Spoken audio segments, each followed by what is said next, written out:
BBC Telugu channel ఎన్నికల నేపథ్యంలో Kadapa parliament స్థానంలోను అలాగే పులివెందుల అసెంబ్లీ నియోజకవర్గంలో కూడా ఓటర్ల పబ్లిక్ టాక్ తీసుకున్నటువంటి నేపథ్యంలో ఇది జగన్మోహన్ రెడ్డికి మరింత నెగిటివ్గా మారబోతోంది. ఆ వీడియోలో పులివెందుల ప్రజలు జగన్మోహన్ రెడ్డి నాయకత్వాన్ని తిరస్కరిస్తున్నారు అంటూ కొన్ని వార్తలు వస్తున్నటువంటి నేపథ్యంలో దీని మీద చర్చించేందుకు ప్రస్తుతం మనతో పాటు ఉన్నారు ప్రముఖ రాజకీయ విశ్లేషకులు కృష్ణకుమారి గారు. మేడంతో మాట్లాడు. మేడం నమస్తే. నమస్తే madam. BBC Telugu channel Kadapa parliament స్థానంలోను అలాగే పులివెందుల అసెంబ్లీ స్థానంలో పబ్లిక్ టాక్ తీసుకుంది. అయితే ఆ వీడియో ఇప్పుడు జగన్మోహన్ రెడ్డిని మరింత భయపెడుతోంది. ఆ పబ్లిక్ టాక్ చూసుకున్నట్లయితే జగన్మోహన్ రెడ్డి మీద వ్యతిరేకత తీవ్ర స్థాయిలో ఉంది అనేటువంటి వార్తలు వస్తూ ఉన్నాయి. దీని మీద మీ విశ్లేషణ ఏంటి? అవునండి, ఆ వీడియో నేను కూడా చూశాను. అక్కడ ఒక మహిళ మాట్లాడేది కానీ ఇంకొంతమంది పౌరులు మాట్లాడేది కానీ మొత్తం చూసిన తర్వాత అక్కడ ఒక మిశ్రమమైన స్పందన కనిపించింది. వాళ్ళు అనుకున్నది ఏంటి అంటే మొత్తం వన్ సైడెడ్గా ఉంటుంది, వార్ వన్ సైడ్ అని మాట్లాడారు. వైనాట్ 175 దగ్గర నుంచి మొదలెట్టి వాళ్ళు వార్ వన్ సైడ్ అనే దాకా వాళ్ళు ఆశలు పెంచుకున్నారు. కానీ ఇప్పుడు పరిస్థితులు కొంచెం తారుమారైనవి. ఈ తారుమారైన పరిస్థితుల్లో వాళ్ళకి అర్థమైంది. అదే సందర్భంలో ఈ వీడియో రావటం కూడా వాళ్ళకి కొంచెం కష్టంగానే ఉంది. ఇప్పుడు వాళ్ళు ఎలా ఉన్నారు అంటే మామూలుగా అయితే వీళ్ళు చేసిన ఒక స్ట్రాటజీ ఏంటి అంటే రెండో వాడి గురించి చెప్పుకునే దానికంటే కూడా వీళ్ళు ఒక నింద వేయడము, ఒక బట్టగాల్చి మీదేస్తే రెండో వాడు దానికి వివరణ ఇచ్చుకుంటానికే వాడు టైం సరిపోయేటట్లు ఒక స్ట్రాటజీ ప్లాన్ చేసుకున్నారు వీళ్ళు. ఒకప్పుడంతా ఇదే పరిస్థితి. చంద్రబాబు నాయుడు నువ్వు ఇట్లా, చంద్రబాబు నాయుడు నువ్వు ఇట్లా, నువ్వు ఇది చేసావు, నువ్వు అది చేసావు అనుకునే పరిస్థితిలో అప్పుడు చంద్రబాబు నాయుడు ఏం చేస్తాడు? నేను నా ప్రజలకి చెప్పకపోతే ఎట్లా, తెలియజెప్పకపోతే ఎట్లా అనే ఉద్దేశంతో ఆయన మాట్లాడడం మొదలెడతాడు. ఈ ప్రాసెస్లో ఏం జరుగుతుంది? ఒక విలువైన సమయాన్ని చంద్రబాబు నాయుడు మిస్ అవుతాడు. చంద్రబాబు నాయుడు కావచ్చు, జనసేన పవన్ కళ్యాణ్ కావచ్చు, ఎవరైనా సరే, ఎవరున్నా షర్మిల కావచ్చు, ఎవరున్నా సరే. అయితే ఈ బట్టగాల్చి మీదేయడము అనేది రాజకీయాల్లో ఇది ఒక వ్యూహం. ఆ వ్యూహాన్ని లో ఒక రకంగా వైఎస్ఆర్ పార్టీ ఆరితేరిందని చెప్పుకోవచ్చు. ఓకే. కానీ ఇదే పరిస్థితిని అంటే వాళ్ళు చేసింది వాళ్ళ కాళ్ళకే అడ్డం పడే పరిస్థితిలోకి ఇప్పుడు పరిస్థితులు వచ్చినాయి. ఇప్పుడు చుట్టూ వాళ్ళు బట్టలు కాల్చి మీద వేస్తున్నారు వీళ్ళ మీద. అది కొన్ని వాస్తవాలు ఉండొచ్చు, కొన్ని అంటే మనం ఏదైనా ఊహించుకున్నది కావచ్చు, హైపోథికేషన్ కావచ్చు, ఏదన్నా కానీ వాళ్ళ మీదకి వదులుతున్నారు, బాణాలు వెళ్తున్నాయి. వాళ్ళు మామూలుగా అయితే బాణాలు వేసే ఉద్దేశంలోనే ఉంటారు తప్పితే వచ్చిన బాణాన్ని అడ్డుకునే సమయమునం కావచ్చు అంత ప్రశాంతమైన పరిస్థితుల్లో కానీ వాళ్ళు ఉండరు వైసీపీ వాళ్ళు. కానీ ఇప్పుడు తప్పట్లా. వీటన్నిటికీ ఎవరు ఎక్కువ సమాధానాలు చెప్తున్నారు అంటే ప్రతిరోజు సజ్జలే సమాధానాలు చెప్తున్నాడు. బహిరంగ సభల్లోనేమో జగన్మోహన్ రెడ్డి చెప్తున్నాడు. ఇప్పుడు ఈ ఛానల్స్ మాట్లాడిచ్చినప్పుడు మటుకు పబ్లిక్ టాక్లు కావచ్చు, క్రాస్ ఫైర్ కావచ్చు, లేకపోతే ఇంకోటి వీటిలో సజ్జలు చెప్తున్నారు. ఇప్పుడు సజ్జల పని ఎలా తయారైంది అంటే జగన్మోహన్ రెడ్డి చేసిన తప్పులన్నిటినీ ఒక్కొక్క దాన్ని ఎత్తి చూపుతూ ఉంటే ఆ ఒక్కొక్క దాని యొక్క నేపథ్యము, చేయవలసిన పరిస్థితుల గురించి, చేసిన పరిస్థితుల గురించి, దానివల్ల ప్రజలకేమీ నష్టం ఉండదు అని కానీ, లేకపోతే తమ నాయకుడిని వెనకేసుకు రావడంలోనే సజ్జల పని అంతా అయిపోతుంది. ఇప్పుడు నిన్ననే అనుకుంటా ఒక వీడియో చూసా. ఏంటంటే నా ల్యాండ్ టైటిలింగ్ యాక్ట్ గురించి ఏమండి ఫోటోలు వేసుకుంటున్నారు కదా అని అడిగారు ఎవరు.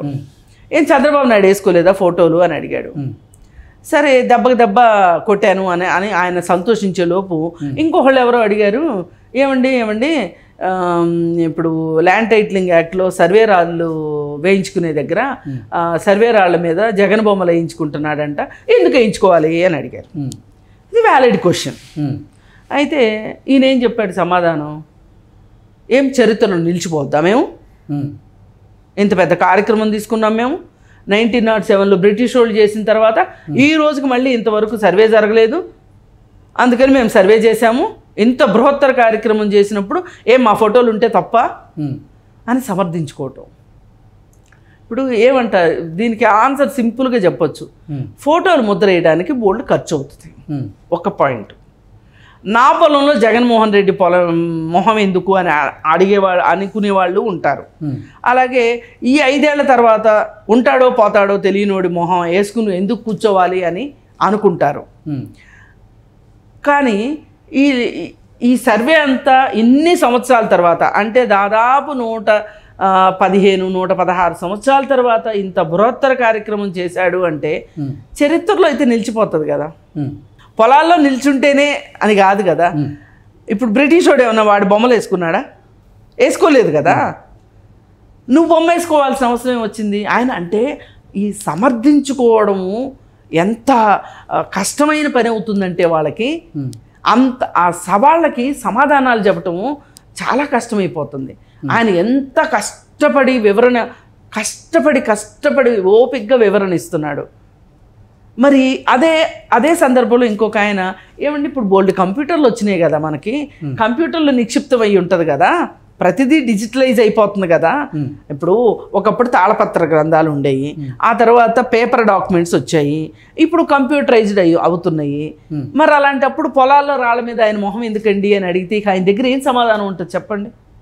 అదే పరిస్థితుల్లో ఇప్పుడు పులివెందుల గురించి కనుక మనం మాట్లాడుకుంటే ఈ బీబీసీ ఇంటర్వ్యూ చూస్తే ఒక రకంగా జగన్మోహన్ రెడ్డికి బాగా డేంజర్ బెల్స్ మోగినట్టే, మనం ప్రమాద గంటికలు అంటాం కదా, అవి మోగినట్టే ఒక రకంగా. ఎందుకంటే ఏం మాట్లాడుతున్నారు అంటే అతను చెల్లికి అన్యాయం చేశాడు అని మాట్లాడుతున్నారు, చెల్లెల్ని చూసుకునే విధంగా చూసుకోలేదు అని మాట్లాడుతున్నారు. ఏమి ఒకప్పుడు నీకు ఎంత సాయం చేసింది, నువ్వు జైల్లో ఉన్నప్పుడు తనే కదా పార్టీని నడిపింది, తనే కదా పాదయాత్ర చేసింది, ఇలా రకరకాల మాటలు ప్రజల దగ్గర నుంచి వస్తున్నాయి. మామూలుగా అయితే వీళ్ళు అంతంత ఊహించి ఉండరు, ప్రజలు ఇంతలా ఆలోచిస్తున్నారు, ఇంతలా మాట్లాడగలరు అని వీళ్ళు అనుకుని ఉండరు. కానీ ఇప్పుడు అంటే వాళ్ళ ఉద్దేశం ఏంటంటే పులివెందుల, కడప మాకు వ్యతిరేకంగా ఒక్కడు కూడా నోరెత్తడు. ఎవరో ఎక్కడో తెలుగుదేశం పార్టీ వాళ్ళు ఉంటారు, వాళ్ళు నోరెత్తారు తప్పితే అదర్వైజ్ నోరెత్తే వాళ్ళు ఉండరు. కామన్ పబ్లిక్ నోరెత్తరు, భయపడతారు. మేమంటే భయము ఉంది, భక్తి ఉంది, మాకు ఎదురు లేదు అనుకున్నారు వీళ్ళు. కానీ ఇప్పుడు పరిస్థితులు చూస్తే ఎలా ఉన్నాయి అంటే తారుమారైపోయినాయి.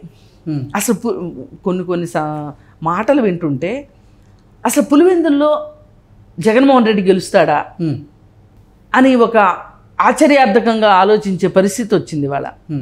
అంటే అక్కడ లోకల్ పీపుల్ మాట్లాడుతున్న మాటలు, అలాగే కొంతమందిని వీళ్ళు ట్రైన్ చేసుకున్న విధానం.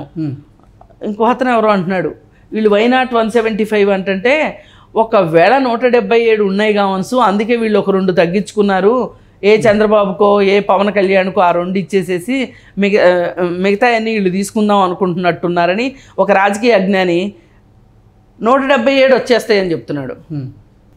అంటే ఎలా ఉందంటే ఏంటి మా టంగుటూరు మిరియాలు టమాటా తాటికాయలంతా అన్నట్టు చెప్పుకుంటుంటారు. ఇది ఒక సామెత అనమాట. టంగుటూరు మిరియాలు తాటికాయలంతా. ఒక మిరియం తాటికాయ ఎంత ఉంటుందండి, ఎంత గొప్పలు చెప్పుకోవాలనుకుంటే మట్టుకు. అట్లా వాడు చెప్తుంటే నాకు ఆ సాధువు చెప్తుంటే నాకు అదే అనిపించింది. ఓ వీడు 177 అని చెప్తా. అంటే ఏది ఏమైనా సరే కొసమెరుపు మహిళలు కావచ్చు, మధ్య వయస్కులు కావచ్చు, వీళ్ళు చాలా ఫర్మ్గా మాట్లాడుతున్నారు జగన్కు వ్యతిరేకంగా. ఇది వీళ్ళు ఊహించాల. ఓకే, అంటే మనసులో ఉన్నా కానీ పైకి చెప్పరు అనే ఒక నమ్మకంలో ఉన్నారు వీళ్ళు. వీళ్ళ నమ్మకాలని, వీళ్ళ ఉద్దేశాలని పటాపంచలు చేసే విధంగా పబ్లిక్ ఫ్రీగా మాట్లాడగలుగుతున్నారు. ఇవాళ మీడియాకి బాగా దగ్గరైపోయింది పబ్లిక్. ఇంతకుముందు మైక్ పెడితే మేము మాట్లాడమండి, మాకు ఇష్టం ఉండదండి అని పక్క తలలు తిప్పేసుకునే వాళ్ళు కూడా ఈరోజు మైక్ పెట్టగానే మాట్లాడుతున్నారు. ఇప్పుడు ఫ్రీగా వాళ్ళ మనసుల్లో ఏమున్నాయో బయటకు వచ్చేస్తున్నాయి. ఇవన్నీ చూసేసరికి వాళ్ళకి అసలు ఇప్పుడు చాలా కష్టంగా ఉంది. ఎక్కడో ఓడిపోవడం వేరు వైసీపీ పార్టీ, పులివెందుల్లో ఓడిపోవడం ఏంటి, అది పరిస్థితి. Okay madam, thank you so much. Thank you.